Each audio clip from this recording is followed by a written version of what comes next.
Hello बच्चों, आज हम प्रश्नावली 3.3 करेंगे। ठीक है। इसका प्रश्न नंबर 1 बहुत आसान प्रश्न है, आप अपने आप भी कर सकते हो। निम्न अवयवों में से प्रत्येक का परिवर्त ज्ञात कीजिए। ज्ञात कर सकते हैं कि नहीं? हाँ, कर लेंगे। आप करके हमें दिखाइएगा भी, और वैसे भी आप संतुष्ट होंगे, अपने बुक के आंसर से मिला भी लीजिएगा। ठीक है। परिवर्त अवयव का मतलब रो को कॉलम में चेंज कर देना और कॉलम को रो को कॉलम में, बस एक ही कहिए। ठीक है। जितनी रोज़ हैं उनको कॉलम में लिख दीजिए। प्रश्न नंबर 2 देखिए, ए ये है, बी ये है, तो क्या सत्यापित करना? ए प्लस बी डैश बराबर ए डैश प्लस बी डैश। ये गुण था, इसी गुण को हमें सत्यापित भी करना। हम डायरेक्ट इस गुण का यूज़ भी करते हैं और इसको हमें सत्यापित भी करना। ए माइनस बी डैश ए डैश माइनस बी डैश, है ना। ये हल, ये ए था तो ए डैश हमने डायरेक्ट यहाँ लिख दिया। 1 2 3 था, देखो 1 2 3, 5 7 9, 5 7 9, 2 1 1, 2 1 1। ठीक है। बी डैश, इसी तरह यहाँ बी डैश निकाल लिया। अब ए प्लस बी, ये है ए ये है बी, इन दोनों अवयवों को जोड़ा, ब्रैकेट लगाया और डैश यानी इनका परिवर्त। तो पहले तो जोड़ दिया, देखो जोड़ा कितना आया, 1 और 4 5 आया, 2 और 1 3 आया। इस तरह इन दोनों को जोड़ा और फिर ये डैश बना रहेगा। अब ब्रैकेट लगाने की ज़रूरत नहीं जब दोनों एक हो गए। और डैश का मतलब क्या है? परिवर्त। परिवर्त में 5 3 8 इधर है तो इधर 5 3 8 कर दिया, है ना। इस तरह से ऐसे कर दिया। अब राइट हैंड साइड क्या है? राइट हैंड साइड में ए डैश प्लस बी डैश, ये ए डैश निकाला अलग, बी डैश निकाला अलग, और इन दोनों को जोड़ा तो ये इसके बराबर आ गया। लेफ्ट हैंड साइड में ये जो निकाला इसी के बराबर आ गया। तो इसका मतलब ए प्लस बी जोड़ के तब डैश किया, और या डैश करके तब जोड़ा। डैश मीन्स परिवर्त, समझ रहे हो। डैश आसान पड़ रहा है बोलने में, इसलिए बोल रहे हैं। परिवर्त करके जोड़ना और जोड़ के परिवर्त करना, दोनों का मान बराबर। इसी तरह घटाने में भी है ना। देखो लेफ्ट हैंड साइड में ए और बी को पहले घटा लिया, इतना आया, फिर उसका परिवर्त कर दिया, ये आ गया। फिर यहाँ पर ए का परिवर्त बी का परिवर्त लेकर घटा दिया और ये इसके बराबर आ गया। ठीक, अगर चिन्ह वगैरह सही होगा तो एकदम बराबर आएगा। ठीक है। क्वेश्चन नंबर 4 देखिए, ए बराबर -2 3 1 2 तथा बी ये है, तो ए प्लस 2 बी डैश ज्ञात कीजिए। बहुत इंपॉर्टेंट क्वेश्चन है और बहुत आसान है, समझ रहे हैं ना, बहुत आसान। ए ये है, 2b का मतलब 2 से b में गुणा, और वो क्या होगा? हर एलिमेंट में गुणा। हर 2 1 कम 2 0, 2 1 कम 2 2 दूनी 4। ए प्लस 2b को आप आसानी से जोड़ सकते हो, है ना। जोड़ना भी आता है आपको, और फिर उसका डैश निकालना है, निकाल लिया। आसान है कि नहीं क्वेश्चन? और लेकिन बहुत इम्पोर्टेंट है, ऐसे क्वेश्चन ही आपको बोर्ड में छोटे छोटे मिलेंगे आसान आसान से। ठीक है। अब ये कुछ क्वेश्चन हैं। ए तथा बी अवयवों के लिए सत्यापित कीजिए कि ए बी डैश बराबर बी डैश ए डैश। अब देखो ए ये है, बी ये दिया हुआ पहले में, और दूसरे में भी ए और बी दिया हुआ है। आपको एक एग्जाम्पल अभी हमने कराया ही, है ना। अपने आप हल कीजिए और मुझे दिखाइएगा भी करके। ठीक है। और क्वेश्चन नंबर 6 7 8, हाँ 6 7 8 2 पेज बाद किया गया है बेटा। क्वेश्चन नंबर 9 10 11 12 अपने आप करना है, उदाहरण में समझाया गया है। क्वेश्चन नंबर 9 10 11 12, आपके पास बुक अगर ना हो तो मुझे बताइएगा। क्वेश्चन नंबर 6 7 8 9 10 11 12 हम आपको क्लिक करके भेज देंगे। हमारे पास बुक है, हम भेज देंगे। अगर आपके पास ई बुक है तो उससे आप ये क्वेश्चन निकाल सकते हो, और नहीं होगा तो मुझे ज़रूर मैसेज कीजिएगा, मैं इन क्वेश्चन को आपको भेज दूँगी, जिससे आपकी प्रैक्टिस हो जाए करने की। ठीक है। अब हम आपको एक बहुत ही इम्पोर्टेंट थियरम बताने चल रहे हैं, और ये बोर्ड में आया भी है, बोर्ड में ये आया भी है। ठीक है। चलिए, सिद्ध कीजिए कि वर्ग अवयव ए तथा बी के लिए। बच्चे इसको अभी हम नहीं बताएंगे यहाँ पर, क्योंकि अभी आपने इन्वर्स नहीं पढ़ा है। ये इन्वर्स है बेटा, अभी चूँकि इन्वर्स नहीं पढ़ा है इसलिए ये प्रतिलोम अवयव अभी यहाँ पर जो बता दिया गया है ये अभी हम यहाँ नहीं कराएंगे, क्योंकि इसको समझने के लिए आपको और भी कई चीज़ें करनी पड़ेंगी। ठीक है, अभी हम आपको बताते हैं यूनिकनेस ऑफ यूनिवर्स, ये भी एक अलग चीज़ है। एक मिनट रुकिए, मैं और देख लूँ कि कहाँ से ये प्रश्न 6 क्वेश्चन नंबर 6 लिखा था ना, 6, 7, 8 2 पेज बाद दिया गया, वो 2 पेज छूट गया था वहाँ पर, इसलिए मैंने वो चीज़ें कर दी हैं जो अभी हमने उसका समझाया नहीं है बच्चे, इसलिए अभी 6 देखिए, ये इम्पोर्टेंट है क्योंकि ये ट्रिग्नोमेट्री से भी संबंधित है। ए आपको दिया है ना, तो सत्यापित कीजिए ए डैश ए बराबर आई। ए डैश क्या होता है, इसका रो कॉलम चेंज कर दीजिए, और ए डैश को ए से गुणा करना, उल्टा मत लिख दीजिएगा, ए डैश पहले ए बाद में, और आपको गुणा करना आता है ना। इस फर्स्ट रो को फर्स्ट कॉलम से गुणा करेंगे, कॉस अल्फ़ा यानी cos square alpha, minus sine alpha यानी साइन स्क्वायर अल्फ़ा, दोनों को जोड़ना है। फिर इसी तरह से इस है ना गुणा करेंगे, तो इस बार ये कट के 0 हो जाएगा, ये कट के 0 हो जाएगा, इसका मान 1, इसका मान 1, तो 1 0 0 1 ये क्या है, आई के बराबर है। ये भी बहुत इंपॉर्टेंट क्वेश्चन है, छोटा क्वेश्चन जितना भी है वो सब बहुत इम्पोर्टेंट है, और ख़ासकर गुणा और परिवर्त वाले। ये दूसरे क्वेश्चन में ए बराबर इतना था, तो सिद्ध कीजिए ए डैश ए बराबर आई। ए का जब मान ये था तो भी यही सिद्ध करना था, ए डैश ए बराबर आई, यहाँ पर भी ए डैश ए बराबर आई ही करना है, लेकिन यहाँ कॉस अल्फ़ा था तो इसमें साइन अल्फ़ा है, इसको स्वयं आप कीजिएगा, कर लेंगे ना।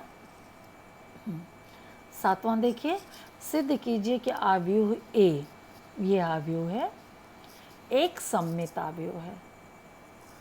संकेत यहाँ पर दिया है ए बराबर ए डैश सिद्ध कीजिए, ये ए डैश ये निकला, ये ए के बराबर है, अतः ये सममित आव्यूह, क्योंकि सममित आव्यूह की परिभाषा ही क्या है कि ए बराबर ए डैश अगर है तो वो आव्यूह सममित है।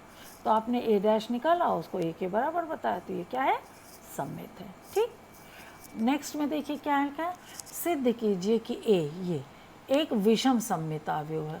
तो ए डैश निकाला, ये आया, इसमें से माइनस कॉमन ले लिया, तो जो आया वो क्या है, ए के बराबर ही आया। माइनस कॉमन लेने का मतलब आप समझ लीजिए, यहाँ माइनस करके बाहर अंदर माइनस से गुणा कर दीजिए, तो ये आ जाएगा, और ये किसके बराबर है, माइनस तो ये है, और ये ए के बराबर है, अतः ए क्या है, विषम सममित आव्यूह। छोटा क्वेश्चन है ना, 1 नंबर में भी आ सकता है, ये 2 नंबर में भी आ सकता है, और ये वैकल्पिक में भी आ सकता है। ठीक है, 8वां क्वेश्चन देखिए, आव्यूह ए के लिए सत्यापित कीजिए कि ए प्लस ए डैश एक सममित आव्यूह है। फिर वही है, और ए माइनस ए डैश एक विषम सममित। पहले ए तो दिया है, ए डैश निकालिए, ठीक, उन दोनों को जोड़ दीजिए, और जोड़ के दिखाइए कि वो ए प्लस ए डैश के ही जोड़िए, इसके बाद उसका डैश निकालिए, परिवर्त निकालिए। देखिए ए प्लस ए डैश, हमने एक दोनों का जोड़ को पी मान लिया, पी एक आव्यूह है ना, ए और ये ए डैश दोनों को जोड़ दिया, ठीक, और फिर ए प्लस ए डैश का डैश निकाला, ए प्लस ए डैश ये है, इसका डैश निकाला, तो वो पी के बराबर, इसको जो पलट देंगे तो कितना आएगा, 2 11 11 14, ये क्या है, 2 11 11 14, उल्टा करेंगे तो 2 11 11 14, बराबर है कि नहीं इसके डैश के, समझ रहे हैं कि नहीं। तो ये पी डैश, पी बराबर पी डैश, इसलिए ए प्लस ए डैश क्या है, सममित। इसी तरह ए माइनस ए डैश भी, ए माइनस ए डैश ये निकाला, ठीक, समझ रहे हैं ना। और फिर क्या किया, ए माइनस ए डैश को हमने क्यू मान लिया, ए माइनस ए डैश को हमने क्यू मान लिया, और दोनों को घटा के ये आया, ए माइनस ए डैश का डैश लिया तो इसको पलट दिया, और पलटा और माइनस कॉमन ले लिया, तो ए माइनस ए डैश के बराबर ही आ गया कि नहीं, माइनस कॉमन लेने पर। इसका मतलब ये किसके बराबर है, ए माइनस ए डैश का डैश यानी परिवर्त माइनस ए डैश के बराबर, यानी माइनस क्यू के ही बराबर है। ठीक, तो आपने उसका जैसा आपने अभी प्रमेय किया था, इसको एक एग्जाम्पल के रूप में कर लिया आपने। ठीक है, नेक्स्ट आइए, प्रारंभिक संक्रियाओं द्वारा एक अवयव का व्युत्क्रम। ये पढ़ाने के बाद तब वो उस पेज पर जो हमने व्युत्क्रम वाला क्वेश्चन, वेरी इंपॉर्टेंट क्वेश्चन प्रमेय लिखा था, वो करवाएंगे। ठीक है, प्रारंभिक संक्रियाओं द्वारा एक अवयव का व्युत्क्रम कैसे निकालेंगे, और व्युत्क्रम होता क्या है? Inverse of a matrix by elementary operation. यदि ए एक ऐसा अवयव है कि a-1 का, यदि a एक ऐसा अवयव है कि a-1, a पावर -1 यानी व्युत्क्रम का अस्तित्व है, तो प्रारंभिक संक्रियाओं द्वारा a बराबर IA लिखित तथा पंक्ति संक्रियाओं का प्रयोग करके a बराबर, अच्छा इसको बाद में समझाएंगे, पहले तो व्युत्क्रम समझाना होगा हमको, और यहाँ कहीं हमने लिखा नहीं।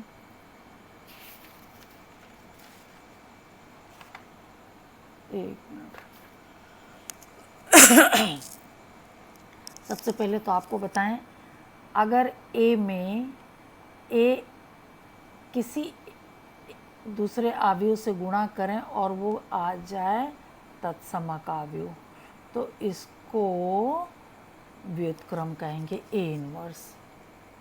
ठीक है, a में जैसे आप लिखते हो ना व्युत्क्रम, अगर a में हम -a जोड़ते हैं तो क्या आ जाता है? तत्समक। ऐसे ही a में 1/a गुणा करते हैं तो क्या आ जाता है? तत्समक। तो जो गुणा करते हैं उसको व्युत्क्रम कहते हैं।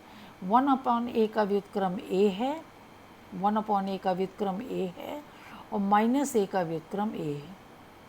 a का व्युत्क्रम -a है, किसमें? योगात्मक तत्समक के रूप में, और गुणात्मक तत्समक में a का व्युत्क्रम 1/a, 1/a का व्युत्क्रम a, तब जब इन दोनों का गुणा होके 1 हो जाए।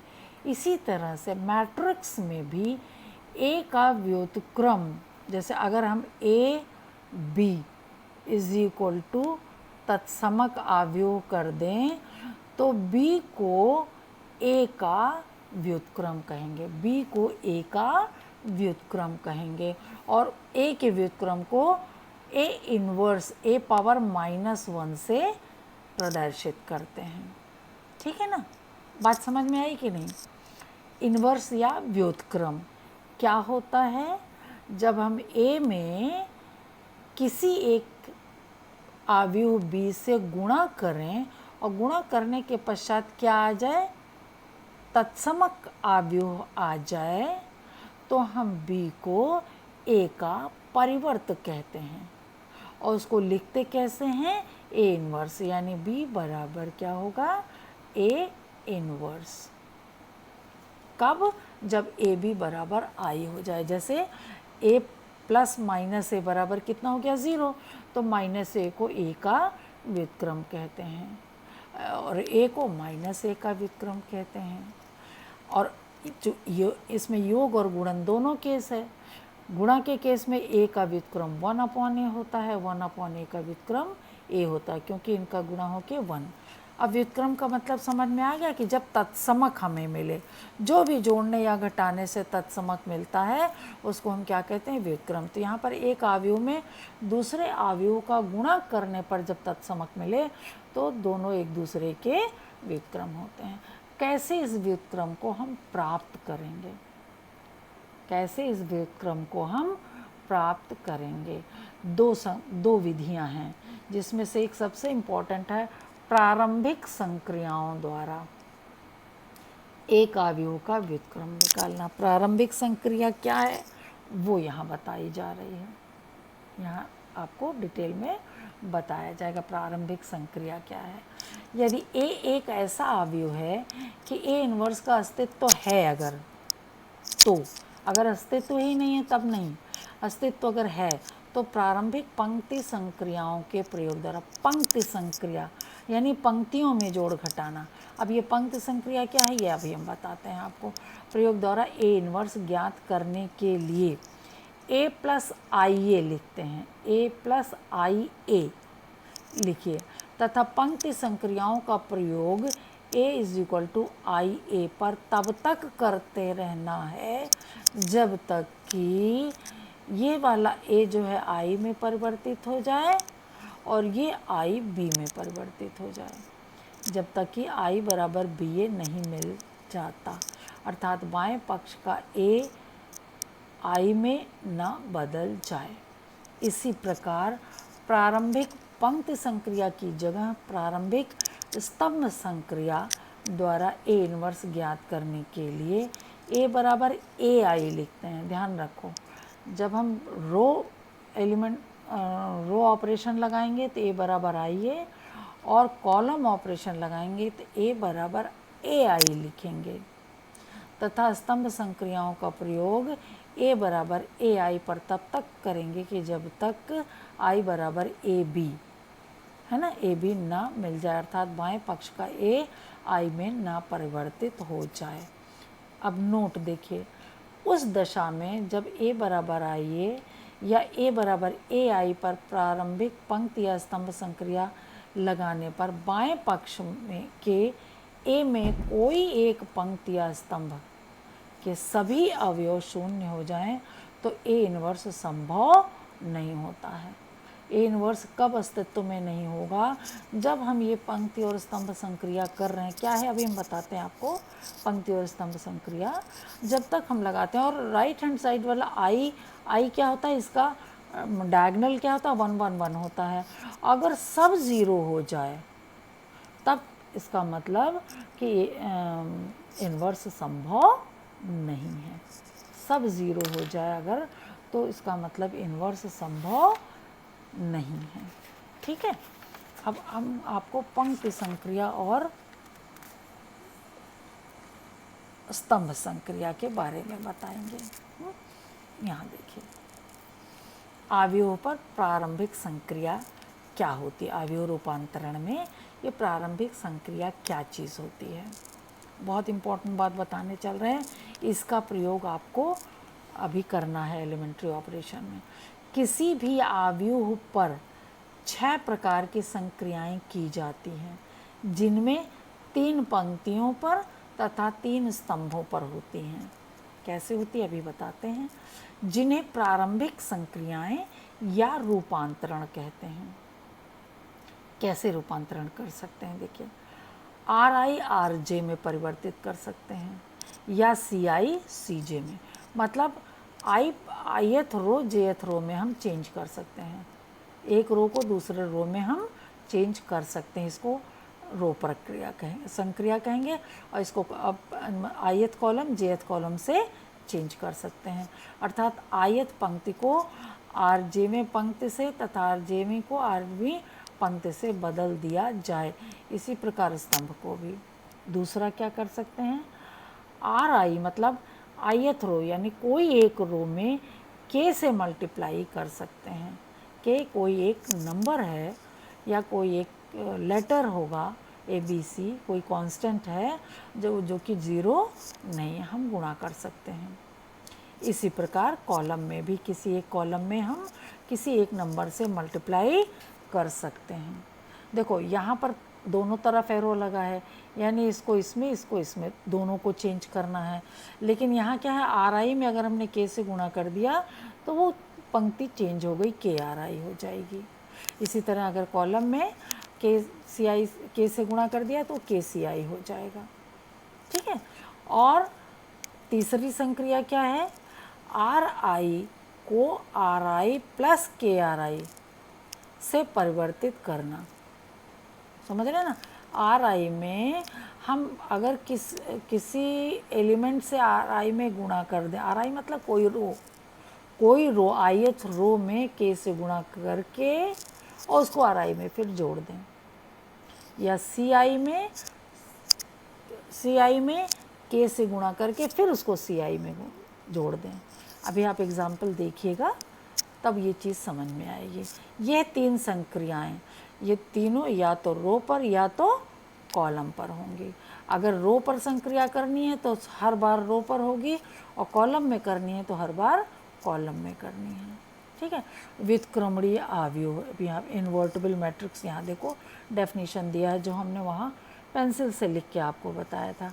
यदि एक कोटि m का एक वर्ग अवयव है, एक कोई अवयव है जिसकी कोटि क्या है, m क्रॉस m, वर्ग अवयव में एक ही लिखा जाता है, m क्रॉस m को खाली m है। यदि a कोटि m का एक वर्ग अवयव है और यदि एक अन्य वर्ग अवयव का अस्तित्व इस प्रकार है कि ए बी का गुणा बी ए के बराबर हो और वो भी आई के बराबर हो, दोनों को गुणा करें, ए बी बराबर बी ए हो और वो भी आई के बराबर हो, तो बी को ए का व्युत्क्रम कहते हैं, अर्थात ए इनवर्स बराबर बी या ए बराबर बी इनवर्स। क्लियर है? आज इतना ही। अभी इस पर बेस्ड क्वेश्चन अगले टर्न पे कराते हैं, ठीक है? ओके।